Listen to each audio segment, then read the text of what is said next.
मेरे प्यारे देशवासियों, नमस्कार।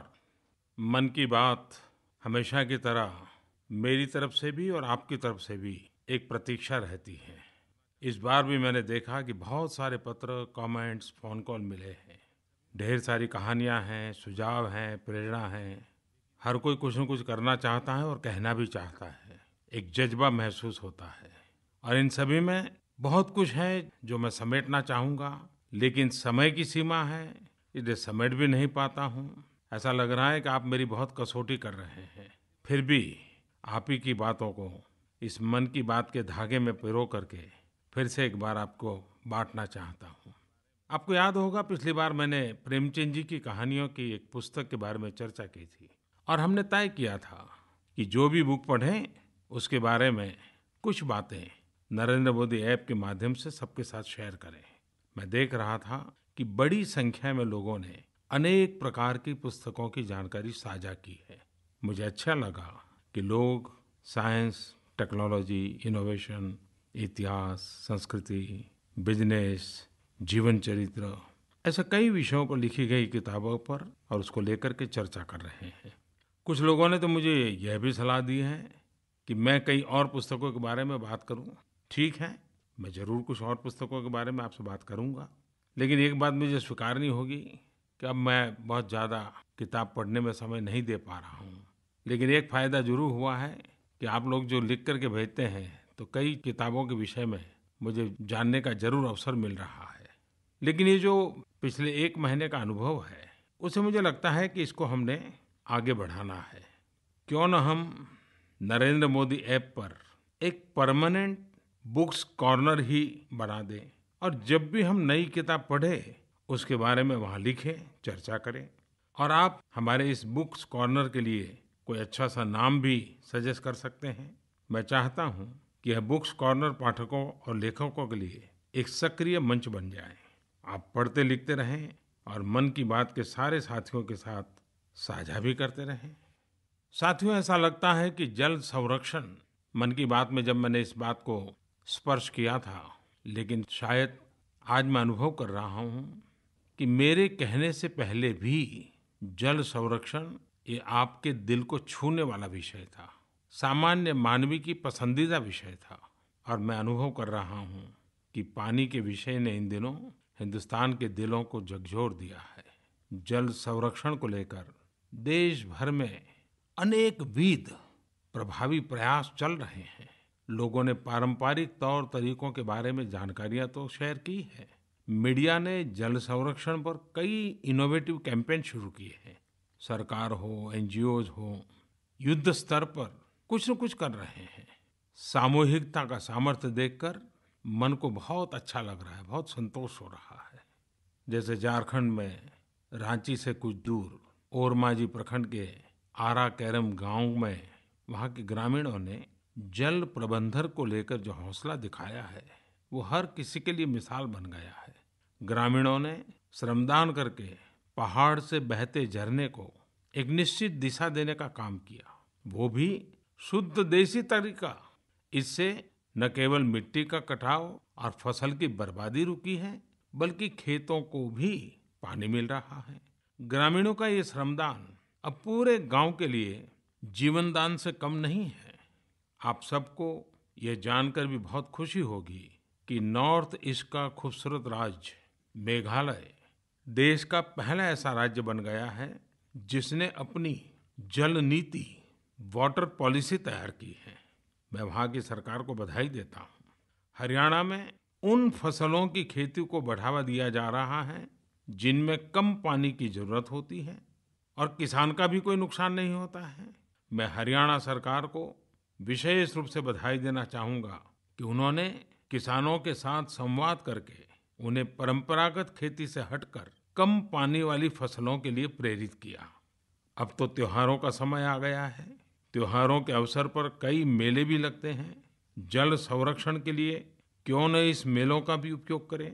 मेलों में समाज के हर वर्ग के लोग पहुंचते हैं। इन मेलों में पानी बचाने का संदेश हम बड़े ही प्रभावी ढंग से दे सकते हैं। प्रदर्शनी लगा सकते हैं, नुक्कड़ नाटक कर सकते हैं।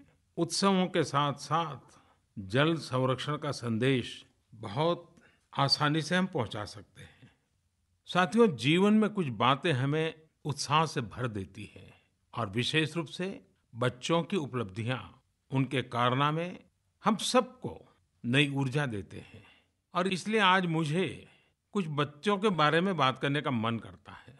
और ये बच्चे हैं निधि बाईपोटु, मोनिश जोशी, देवांशी रावत, तनुष जैन, हर्ष देवधरकर, अनंत तिवारी, प्रीति नाग, अथर्व देशमुख, अरोन्यतेश गांगुली और ऋतिक अलामंदा। मैं इनके बारे में जो बताऊंगा उससे आप भी गर्व और जोश से भर जाएंगे। हम सब जानते हैं कि कैंसर एक ऐसा शब्द है जिससे पूरी दुनिया डरती है। ऐसा लगता है मृत्यु द्वार पर खड़ी है। लेकिन इन सभी 10 बच्चों ने अपनी जिंदगी की जंग में न केवल कैंसर को, कैंसर जैसी घातक बीमारी को पराजित किया है, बल्कि अपने कारनामे से पूरी दुनिया में भारत का नाम रोशन किया है। खेलों में हम अक्सर देखते हैं कि खिलाड़ी टूर्नामेंट जीतने या मेडल हासिल करने के बाद चैंपियन बनते हैं। लेकिन यह एक दुर्लभ अवसर रहा जहां ये लोग खेल प्रतियोगिता में हिस्सा लेने से पहले ही चैंपियन थे, और वो भी जिंदगी की जंग के चैंपियन। दरअसल इसी महीने मॉस्को में वर्ल्ड चिल्ड्रंस विनर्स गेम्स का आयोजन हुआ। ये एक ऐसा अनोखा स्पोर्ट्स टूर्नामेंट है जिसमें यंग कैंसर सर्वाइवर्स, यानी जो लोग अपने जीवन में कैंसर से लड़कर बाहर निकले हैं, वे ही हिस्सा लेते हैं। इस प्रतियोगिता में shooting, chess, swimming, running, football और टेबल टेनिस जैसी स्पर्धाओं का आयोजन किया गया। हमारे देश के इन सभी 10 चैंपियंस ने इस टूर्नामेंट में मेडल जीते। इनमें से कुछ खिलाड़ियों ने तो एक से ज्यादा खेलों में मेडल जीते। मेरे प्यारे देशवासियों, मुझे पूरा विश्वास है कि आपको आसमान के भी पार अंतरिक्ष में भारत की सफलता के बारे में जरूर गर्व हुआ होगा। चंद्रयान-2 राजस्थान के जोधपुर से संजीव हरिपुरा, कोलकाता से महेंद्र कुमार डागा, तेलंगाना से पी अरविंद राव, ऐसे अनेक देश भर के अलग अलग भागों से कई लोगों ने मुझे नरेंद्र मोदी ऐप और माय गॉव पर लिखा है और उन्होंने मन की बात में चंद्रयान-2 के बारे में चर्चा करने का आग्रह किया है। दरअसल स्पेस की दृष्टि से 2019 भारत के लिए बहुत अच्छा साल रहा है। हमारे वैज्ञानिकों ने मार्च में ए-सैट लॉन्च किया था और उसके बाद चंद्रयान-2 चुनाव की आपाधापी में उस समय ए-सैट जैसी बड़ी और महत्वपूर्ण खबर की ज्यादा चर्चा नहीं हो पाई थी, जबकि हमने ए-सैट मिसाइल से महज 3 मिनट में 300 किलोमीटर दूर सैटेलाइट को मार गिराने की क्षमता हासिल की। यह उपलब्धि हासिल करने वाला भारत दुनिया का चौथा देश बना। और अब 22 जुलाई को पूरे देश ने गर्व के साथ देखा कि कैसे चंद्रयान-2 ने श्रीहरिकोटा से अंतरिक्ष की ओर अपने कदम बढ़ाए। चंद्रयान-2 के प्रक्षेपण की तस्वीरों ने देशवासियों को गौरव और जोश से, प्रसन्नता से भर दिया। चंद्रयान-2 यह मिशन कई मायनों में विशेष है। चंद्रयान-2 चांद के बारे में हमारी समझ को और भी स्पष्ट करेगा। इससे हमें चांद के बारे में ज्यादा विस्तार से जानकारियां मिल सकेगी। लेकिन अगर आप मुझसे पूछें कि चंद्रयान-2 से मुझे कौन सी 2 बड़ी सीख मिली, तो मैं कहूंगा ये 2 सीख हैं, फेथ और फियरलेसनेस, यानी विश्वास और निर्भीकता। हमें अपने टैलेंट्स और कैपेसिटीज पर भरोसा होना चाहिए, अपनी प्रतिभा और क्षमता पर विश्वास करना चाहिए। आपको ये जानकर खुशी होगी कि चंद्रयान-2 पूरी तरह से भारतीय रंग में ढला है। यह हार्ट एंड स्पिरिट से भारतीय है, पूरी तरह से एक स्वदेशी मिशन है। इस मिशन ने एक बार फिर यह साबित कर दिया है कि जब बात नए नए क्षेत्र में कुछ नया कर गुजरने की हो, इनोवेटिव झील की हो, तो हमारे वैज्ञानिक सर्वश्रेष्ठ हैं, विश्व स्तरीय हैं। दूसरा महत्वपूर्ण पाठ यह है कि किसी भी व्यवधान से घबराना नहीं चाहिए। जिस प्रकार हमारे वैज्ञानिकों ने रिकॉर्ड समय में दिन रात एक करके सारे टेक्निकल इश्यूज को ठीक कर चंद्रयान-2 को लॉन्च किया, वह अपने आप में अभूतपूर्व है। वैज्ञानिकों की इस महान तपस्या को पूरी दुनिया ने देखा। इस पर हम सभी को गर्व होना चाहिए। और व्यवधान के बावजूद भी पहुंचने का समय उन्होंने बदला नहीं, इस बात का भी बहुतों को आश्चर्य है। हमें अपने जीवन में भी टेम्परेरी सेटबैक्स यानी अस्थायी मुश्किलों का सामना करना पड़ता है, लेकिन हमेशा याद रखिए, इससे पार पाने का सामर्थ्य भी हमारे भीतर ही होता है। मुझे पूरी उम्मीद है कि चंद्रयान-2 अभियान देश के युवाओं को साइंस और इनोवेशन के लिए प्रेरित करेगा। आखिरकार विज्ञान ही तो विकास का मार्ग है। अब हमें बेसब्री से सितंबर महीने का इंतजार है, जब चंद्रमा की सतह पर लैंडर विक्रम और रोवर प्रज्ञान की लैंडिंग होगी। आज मन की बात के माध्यम से मैं देश के विद्यार्थी दोस्तों के साथ, युवा साथियों के साथ एक बहुत ही दिलचस्प प्रतियोगिता के बारे में, कंपटीशन के बारे में जानकारी साझा करना चाहता हूं और देश के युवक युवतियों को निमंत्रित करता हूं। एक क्विज कंपटीशन, अंतरिक्ष से जुड़ी जिज्ञासाएं, भारत का स्पेस मिशन, साइंस और टेक्नोलॉजी। इस क्विज कंपटीशन के मुख्य विषय होंगे, जैसे कि रॉकेट लॉन्च करने के लिए क्या-क्या करना पड़ता है, सैटेलाइट को कैसे ऑर्बिट में स्थापित किया जाता है और सैटेलाइट से हम क्या-क्या जानकारियां प्राप्त करते हैं, एसैट क्या होता है, बहुत सारी बातें। माईगोव वेबसाइट पर 1 अगस्त को प्रतियोगिता की डिटेल्स दी जाएगी। मैं युवा साथियों को, विद्यार्थियों को अनुरोध करता हूं कि इस क्विज कंपटीशन में भाग लें और अपनी हिस्सेदारी से इसे दिलचस्प, रोचक और यादगार बनाएं। मैं स्कूलों से, अभिभावकों से, उत्साही आचार्य और शिक्षकों से विशेष आग्रह करता हूं कि वे अपनी स्कूल को विजयी बनाने के लिए भरसक मेहनत करें, सभी विद्यार्थियों को इसमें जुड़ने के लिए प्रोत्साहित करें।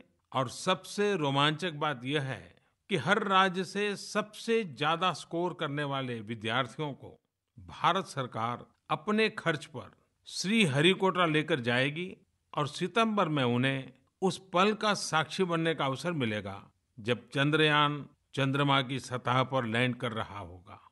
इन विजयी विद्यार्थियों के लिए उनके जीवन की ऐतिहासिक घटना होगी, लेकिन इसके लिए आपको क्विज कंपटीशन में हिस्सा लेना होगा, सबसे ज्यादा अंक प्राप्त करने होंगे, आपको विजयी होना होगा। साथियों, मेरा ये सुझाव आपको जरूर अच्छा लगा होगा, है ना मजेदार अवसर? तो हम क्विज में भाग लेना न भूलें और ज्यादा से ज्यादा साथियों को भी प्रेरित करें। मेरे प्यारे देशवासियों, आपने एक बात ऑब्जर्व करी होगी, हमारी मन की बातों ने स्वच्छता अभियान को समय समय पर गति दी है और इसी तरह से स्वच्छता के लिए किए जा रहे प्रयासों ने भी मन की बात को हमेशा ही प्रेरणा दी है। 5 साल पहले शुरू हुआ सफर आज जन जन की सहभागिता से स्वच्छता के नए नए मानदंड स्थापित कर रहा है। ऐसा नहीं है कि हमने स्वच्छता में आदर्श स्थिति हासिल कर ली है, लेकिन जिस प्रकार से ओडीएफ से लेकर सार्वजनिक स्थलों तक स्वच्छता अभियान में सफलता मिली है, वो 130 करोड़ देशवासियों के संकल्प की ताकत है। लेकिन हम इतने पर रुकने वाले नहीं हैं। ये आंदोलन अब स्वच्छता से सुंदरता की ओर बढ़ चला है। अभी कुछ दिन पहले ही मैं मीडिया में श्रीमान योगेश सैनी और उनकी टीम की कहानी देख रहा था। योगेश सैनी इंजीनियर है और अमेरिका में अपनी नौकरी छोड़कर माँ भारती की सेवा के लिए वापस आए हैं। उन्होंने कुछ समय पहले दिल्ली को स्वच्छ ही नहीं बल्कि सुंदर बनाने का बीड़ा उठाया। उन्होंने अपनी टीम के साथ लोधी गार्डन के कूड़ेदानों से शुरुआत की, स्ट्रीट आर्ट के माध्यम से दिल्ली के कई इलाकों को खूबसूरत पेंटिंग से सजाने संवारने का काम किया। ओवरब्रिज और स्कूल की दीवारों से लेकर झुग्गी झोंपड़ियों तक उन्होंने अपने हुनर को उकेरना शुरू किया, तो लोगों का साथ भी मिलता चला गया और एक प्रकार से ये सिलसिला चल पड़ा। आपको याद होगा कि कुंभ के दौरान प्रयागराज को किस प्रकार स्ट्रीट पेंटिंग से सजाया गया था। मुझे पता चला कि भाई योगेश सैनी ने और उनकी टीम ने उसमें भी बहुत बड़ी भूमिका निभाई थी। रंग और रेखाओं में कोई आवाज भले ही न होती हो, लेकिन इनसे बनी तस्वीरों से जो इंद्रधनुष बनते हैं, उनका संदेश हजारों शब्दों से भी कहीं ज्यादा प्रभावकारी सिद्ध होता है। और स्वच्छता अभियान की खूबसूरती में भी ये बात हम अनुभव करते हैं। हमारे लिए बहुत जरूरी है कि वेस्ट टू वेल्थ बनाने का कल्चर हमारे समाज में डेवलप हो। एक तरह से कहें तो हमें कचरे से कंचन बनाने की दिशा में आगे बढ़ना है। मेरे प्यारे देशवासियों, पिछले दिनों माय गॉव पर मैंने एक बड़ी ही दिलचस्प टिप्पणी पढ़ी। यह कमेंट जम्मू कश्मीर के शोपियां के रहने वाले भाई मोहम्मद असलम का था। उन्होंने लिखा, मन की बात कार्यक्रम सुनना अच्छा लगता है। मुझे यह बताते हुए खुशी हो रही है कि मैंने अपने राज्य जम्मू कश्मीर में community mobilisation programme back to village के आयोजन में सक्रिय भूमिका निभाई। इस कार्यक्रम का आयोजन जून महीने में हुआ था। मुझे लगता है कि ऐसे कार्यक्रम हर 3 महीने पर आयोजित किए जाने चाहिए। इसके साथ ही कार्यक्रम की ऑनलाइन मॉनिटरिंग की व्यवस्था भी होनी चाहिए। मेरे विचार से यह अपनी तरह का ऐसा पहला कार्यक्रम था जिसमें जनता ने सरकार से सीधा संवाद किया। भाई मोहम्मद असलम जी ने ये जो संदेश मुझे भेजा और उसको पढ़ने के बाद बैक टू विलेज प्रोग्राम के बारे में जानने के मेरी उत्सुकता बढ़ गई। और जब मैंने इसके बारे में विस्तार से जाना तो मुझे लगा कि पूरे देश को भी इसकी जानकारी होनी चाहिए। कश्मीर के लोग विकास के मुख्य धारा से जुड़ने को कितने बेताब है, कितने उत्साही है, ये इस कार्यक्रम से पता चलता है। इस कार्यक्रम में पहली बार बड़े-बड़े अधिकारी सीधे गांवों तक पहुंचे। जिन अधिकारियों को कभी गांव वालों ने देखा तक नहीं था, वो खुद चलकर उनके दरवाजे तक पहुंचे ताकि विकास के काम में आ रही बाधाओं को समझा जा सके, समस्याओं को दूर किया जा सके। ये कार्यक्रम हफ्ते भर चला और राज्य की सभी लगभग 4,500 पंचायतों में सरकारी अधिकारियों ने गांव वालों को सरकारी योजनाओं और कार्यक्रमों की विस्तार से जानकारी दी। ये भी जाना कि उन तक सरकारी सेवाएं पहुंचती भी है या नहीं, पंचायतों को कैसे और मजबूत बनाया जा सकता है, उनकी आमदनी को कैसे बढ़ाया जा सकता है, उनकी सेवाएं सामान्य मानवी के जीवन में क्या प्रभाव पैदा कर सकती है। गांव वालों ने भी खुलकर अपनी समस्याओं को बताया। साक्षरता, सेक्स रेशियो, स्वास्थ्य, स्वच्छता, जल संरक्षण, बिजली, पानी, बालिकाओं की शिक्षा, सीनियर सिटीजन के प्रश्न, ऐसे कई विषयों पर भी चर्चा हुई। साथियों, ये कार्यक्रम कोई सरकारी खानापूर्ति नहीं थी कि अधिकारी दिन भर गांव में घूमकर वापस लौट आए। लेकिन इस बार अधिकारियों ने 2 दिन और 1 रात पंचायत में ही बिताई। इससे उन्हें गांव में समय व्यतीत करने का मौका मिला, हर किसी से मिलने का प्रयास किया, हर संस्थान तक पहुंचने की कोशिश की। इस कार्यक्रम को इंटरेस्टिंग बनाने के लिए कई और चीजों को भी शामिल किया गया। खेलो इंडिया के तहत बच्चों के लिए खेल प्रतियोगिता कराई गई। वहीं स्पोर्ट्स किट्स, मनरेगा के जॉब कार्ड्स और SC/ST सर्टिफिकेट भी बांटे गए। फाइनेंशियल लिटरेसी कैंप लगाए गए। एग्रीकल्चर, हॉर्टिकल्चर जैसे सरकारी विभागों की तरफ से स्टॉल्स लगाए गए और सरकारी योजनाओं की जानकारी दी गई। एक प्रकार से ये आयोजन एक विकास उत्सव बन गया, जन भागीदारी का उत्सव बन गया, जन जागृति का उत्सव बन गया। कश्मीर के लोग विकास के उत्सव में खुलकर के भागीदार बने। खुशी की बात यह है कि बैक टू विलेज कार्यक्रम का आयोजन ऐसे दूर दराज के गांवों में भी किया गया, जहां पहुंचने में सरकारी अधिकारियों को दुर्गम रास्तों से होकर पहाड़ियों को चढ़ते-चढ़ते कभी-कभी 1 दिन, 1.5 दिन पैदल यात्रा भी करनी पड़ी। ये अधिकारी उन सीमावर्ती पंचायतों तक भी पहुंचे जहां हमेशा क्रॉस बॉर्डर फायरिंग के साये में रहते हैं। यही नहीं, शोपियां, पुलवामा, कुलगाम और अनंतनाग जिले के अति संवेदनशील इलाके में भी अधिकारी बिना किसी भय के पहुंचे। कई अफसर तो अपने स्वागत से इतने अभिभूत हुए कि वे 2 दिनों से अधिक समय तक गांवों में रुके रहे। इन इलाकों में ग्राम सभाओं का आयोजन होना, उसमें बड़ी संख्या में लोगों का भाग लेना और अपने लिए योजनाएं तैयार करना, यह सब बहुत ही सुखद है। नया संकल्प, नया जोश और शानदार नतीजे।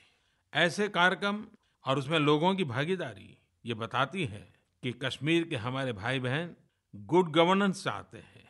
इससे यह भी सिद्ध हो जाता है कि विकास की शक्ति बम बंदूक की शक्ति पर हमेशा भारी पड़ती है। ये साफ है कि जो लोग विकास की राह में नफरत फैलाना चाहते हैं, अवरोध पैदा करना चाहते हैं, वो कभी अपने नापाक इरादों में कामयाब नहीं हो सकते। मेरे प्यारे देशवासियों, ज्ञानपीठ पुरस्कार से सम्मानित श्रीमान दत्तात्रेय रामचंद्र बेंद्रे ने अपनी एक कविता में सावन माह की महिमा कुछ इस प्रकार प्रस्तुत की है। इस कविता में उन्होंने कहा है, होळिगे मळिगे आग्येद लगना अदराग भूमि मगना, अर्थात बारिश की फुहार और पानी की धारा का बंधन अनोखा है और उसके सौंदर्य को देखकर पृथ्वी मग्न है। पूरे भारतवर्ष में अलग अलग संस्कृति और भाषाओं के लोग सावन के महीने को अपने अपने तरीके से सेलिब्रेट करते हैं। इस मौसम में हम जब भी अपने आसपास देखते हैं तो ऐसा लगता है मानो धरती ने हरियाली की चादर ओढ़ ली हो। चारों ओर एक नई ऊर्जा का संचार होने लगता है। इस पवित्र महीने में कई श्रद्धालु कांवड़ यात्रा और अमरनाथ यात्रा पर जाते हैं, जबकि कई लोग नियमित रूप से उपवास करते हैं और उत्सुकता पूर्वक जन्माष्टमी और नागपंचमी जैसे त्योहारों का इंतजार करते हैं। इस दौरान ही भाई बहन के प्रेम का प्रतीक रक्षाबंधन का त्योहार भी आता है। सावन महीने की जब बात हो रही है तो आपको यह जानकर बहुत खुशी होगी कि इस बार अमरनाथ यात्रा में पिछले 4 वर्षों में सबसे ज्यादा श्रद्धालु शामिल हुए हैं। 1 जुलाई से अब तक 3 लाख से अधिक तीर्थयात्री पवित्र अमरनाथ गुफा के दर्शन कर चुके हैं।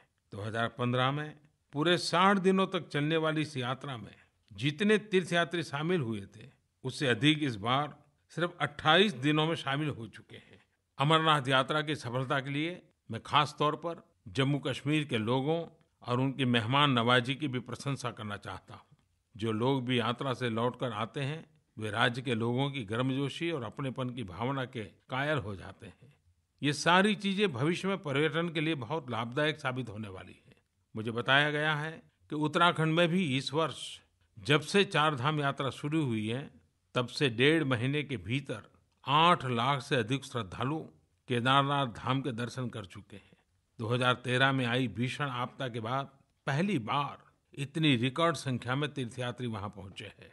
मेरी आप सभी से अपील है कि देश के उन हिस्सों में आप जरूर जाएं जिनकी खूबसूरती मानसून के दौरान देखते ही बनती है। अपने देश की खूबसूरती को देखने और अपने देश के लोगों के जज्बे को समझने के लिए टूरिज्म और यात्रा शायद इससे बड़ा कोई शिक्षक नहीं हो सकता है। मेरी आप सभी को शुभकामना है कि सावन का यह सुंदर और जीवंत महीना आप सब में नई ऊर्जा, नई आशा और नई उम्मीदों का संचार करे। उसी प्रकार से अगस्त महीना भारत छोड़ो उसकी याद लेकर के आता है। मैं चाहूंगा कि 15 अगस्त की कुछ विशेष तैयारी करें आप लोग। आजादी के इस पर्व को मनाने का नया तरीका ढूंढे, जन भागीदारी बढ़े। 15 अगस्त लोकोत्सव कैसे बने, जनोत्सव कैसे बने, इसकी चिंता जरूर करें आप। दूसरी ओर यही वह समय है जब देश के कई हिस्सों में बारिश हो रही है। कई हिस्सों में देशवासी बाढ़ से प्रभावित है। बाढ़ से कई प्रकार के नुकसान भी उठाने पड़ते हैं। बाढ़ के संकट में घिरे उन सभी लोगों को मैं आश्वस्त करता हूं कि केंद्र राज्य सरकारों के साथ मिलकर प्रभावित लोगों को हर प्रकार की सहायता उपलब्ध कराने का काम बहुत तेज गति से कर रहा है। वैसे जब हम टीवी देखते हैं तो बारिश का एक ही पहलू दिखता है, सब तरफ बाढ़, भरा हुआ पानी, ट्रैफिक जैम। मानसून की दूसरी तस्वीर जिसमें आनंदित होता हुआ हमारा किसान, चहकते पक्षी, बहते झरने, हरियाली की चादर ओढ़े धरती, यह देखने के लिए तो आपको खुद ही परिवार के साथ बाहर निकलना पड़ेगा। बारिश ताजगी और खुशी यानी फ्रेशनर और हैप्पीनेस दोनों ही अपने साथ लाती है। मेरी कामना है कि मानसून आप सबको लगातार खुशियों से भरता रहे, आप सभी स्वस्थ रहें। मेरे प्यारे देशवासियों, मन की बात कहाँ शुरू करें, कहाँ रुकें, बड़ा मुश्किल काम लगता है, लेकिन आखिर समय की सीमा होती है। 1 महीने के इंतजार के बाद फिर आऊँगा, फिर मिलूँगा। महीने भर आप मुझे बहुत कुछ बातें बताना, मैं आने वाली मन की बात में उसको जोड़ने का प्रयास करूँगा। और मेरे युवा साथियों, फिर से याद कराता हूँ, आप क्विज कंपटीशन का मौका मत छोड़िए। आप श्रीहरिकोटा जाने का जो अवसर मिलने वाला है, इसको किसी भी हालत में जाने मत देना। आप सबको बहुत बहुत धन्यवाद। नमस्कार।